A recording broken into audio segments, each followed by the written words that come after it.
Hey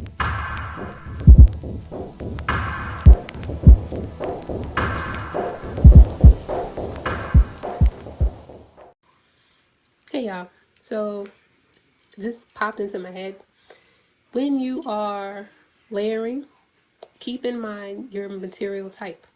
If you were somebody who were using sublimation and vinyl, sublimation and rhinestones, vinyl and rhinestones, vinyl and vinyl, however you put it, there's a layering system that you want to follow. Remember, sublimation goes into the into the fabric, vinyl lays on top of the fabric, rhinestones lay on top of the fabric. Rhinestones have a greater distance between the top of the rhinestone to the garment. Vinyl has a smaller one, and depending on which type of vinyl, you want to use a certain type of method. Like, don't just go and stack colors of vinyl on top of each other. Do a knockout method and make sure that you have even contact on the shirt, because I used to do that in the very beginning, and we found that it was just best to have the vinyl laid directly onto the shirt so it wouldn't peel up. So just do a knockout method like this. If you are somebody who's doing, like you've seen me do videos, and I'll use vinyl rhinestones or vinyl sublimation or vinyl like reflective or rhinestones reflective, I had to follow the same rules that I'm telling you right now. Sublimation first because it's flat and it goes into the fabric.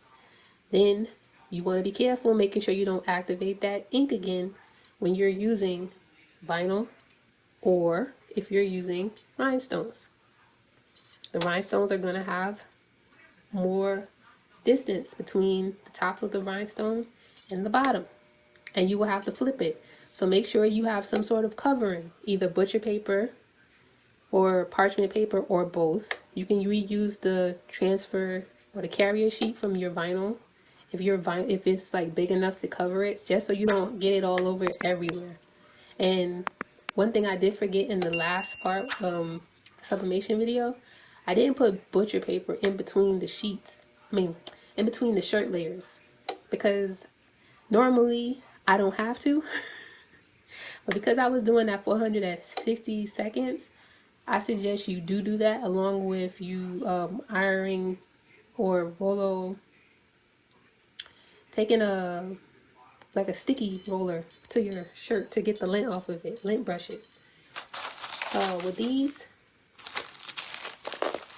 cricket shirts, they're still in the packaging.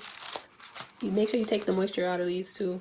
All of your garments, even these, they hold moisture inside of them. Okay.